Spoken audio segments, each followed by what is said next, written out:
সফলতা নিজ থেকে ধরা দেয় না, সফলতা কিন্তু অর্জন করে নিতে হয়। আসসালামু আলাইকুম গাইস, মাই হবিজ ব্লগে আপনাদের স্বাগতম।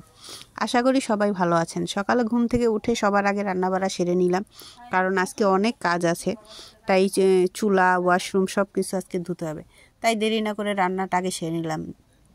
তো আজকে আমরা কথা বলবো সফলতা নিয়ে। আসলে সফল হতে হলে মানুষকে পরিশ্রম করতে হয়, পরিশ্রম ছাড়া সফল কেউই হতে পারে না। কিন্তু অনেকে পরিশ্রম করেও সফলতা অর্জন করতে পারে না, যেমন আমি। তবে আমি একটু অলস, আমি সবসময় পরিশ্রম করি না, কিন্তু এত পরিশ্রম করে খাটাখাটনি করে যখন দেখি ভিডিওতে ভিউজ হয় না, তখন মনটা খুব খারাপ হয়ে যায় যে আপনাদের জন্য এত কষ্ট করে ভিডিওগুলো তৈরি করি, কিন্তু আপনারা ভিডিওগুলো কিন্তু লাইক, কমেন্ট, শেয়ার করেন না, এমনকি দেখানো না।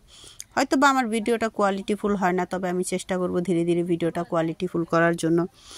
আর আমার জন্য অবশ্যই দোয়া করবেন, আমি যেন সফল হতে পারি, একজন সফল ইউটিউবার হতে পারি। এই চেষ্টায় আমি ধীরে ধীরে চেষ্টা করছি আপনাদের জন্য নতুন নতুন ব্লগ তৈরি করার। আসলে ব্লগ তৈরি করাও কিন্তু একটা কঠিন কাজ, এটাও একদম মুখের কথা, সোজা না। সোজা কাজটা, সব কাজই কিন্তু কঠিন, কোনো কাজকে সহজ বলে মনে করেন যারা ব্লগ তৈরি করেন তারা অবশ্যই জানেন যে কতটুকু পরিশ্রম করতে হয়। আর তাছাড়া ব্লগের বাইরেও যে আমাদের সাংসারিক কাজ, এগুলো কিন্তু যে দেখেন আপনারা 3-4 মিনিটে দেখে ফেলেন, কিন্তু এগুলো কিন্তু 3-4 মিনিটে শেষ হয় না। আসলে সারাদিনই কাজ করতে হয়, শুধু আমি না, সবারই। আমাদের আজকে অনেক কাজ, তাই আমার ছেলেও আমার সাথে পাশাপাশি হেল্প করলো। আমার এই থালা বাসনগুলো একসাথে নিয়ে গেলো। আসলে আমার ছেলে মেয়ে দুজনই আমাকে কাজে সাহায্য করে।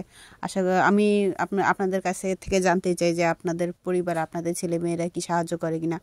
আমার ছেলে মেয়ে কিন্তু আমাকে যথেষ্ট সাহায্য করে কাজের মধ্যে, যতটুকু পারে ততটুকুই। আসলে আমার ছেলের এখন মাদ্রাসা বন্ধ, তাই ও আমার কাজে হেল্প করছে, কিন্তু ও যখন মাদ্রাসায় যায় তখন কিন্তু আমার কাজের চাপটা আরও বেড়ে যায়, কারণ ওর টাইম টু টাইম খাবার দিতে হয়। প্লাস আমার মেয়েরও স্কুল বন্ধ, তখন মানে আমাকে একাই সব করতে হয়, কিন্তু ওরা বাসায় থাকলে আমাকে যথেষ্ট হেল্প করে। আর এই যে চালের মধ্যে যে আমরা লাউ গাছ লাগিয়েছি, তো লাউ গাছের আগাগুলো বের হয়ে গিয়েছে, কিন্তু এই লাউ গাছের আগাগুলো আমি তো উপরে উঠতে পারি না, ভয় পাই, তাই আমার মেয়েকে দিয়ে এই আগাগুলো ঠিক করালাম। তো অবশেষে ওইখানে গিয়ে দেখলাম যে আলহামদুলিল্লাহ একটা লাউ হয়েছে। তবে লাউটা টিকবে কিনা আমি বলতে পারি না, অনেকগুলো হয়েছিল। হওয়ার পরে আমি বলছিলাম যে আপনাদের পরবর্তীতে দেখাবো, কিন্তু আমার কাছে ছবি আছে, কিন্তু ছবিগুলো দেখায় লাভ নেই, সবগুলো লাউ পচে গেছে। অবশেষে একটা টিকে, আমি ভিডিওর শেষে ওই একটা ছবিটা দেখাই দিব, লাউয়ের ছবি, আপনারা অবশ্যই দেখে নেবেন। আর এই লাউটা কিন্তু একটা টিকছে, কিন্তু টিকবে কিনা আসলে আমি বলতে পারছি না, তাই আপনাদের ভাবলাম যে লাউটা শেয়ার করি। তো আশা করি আপনারা আমার ভিডিও আপনাদের ভালো যদি লাগে, আপনারা অবশ্যই লাইক, কমেন্ট, শেয়ার এবং চ্যানেলটা সাবস্ক্রাইব করবেন। এক একটা লাইক, কমেন্ট করলে কিন্তু আমার উৎসাহ বাড়ে। আশা করি আমার ভিডিও আপনাদের ভালো লাগবে, অবশ্যই আমাকে সাপোর্ট করবেন।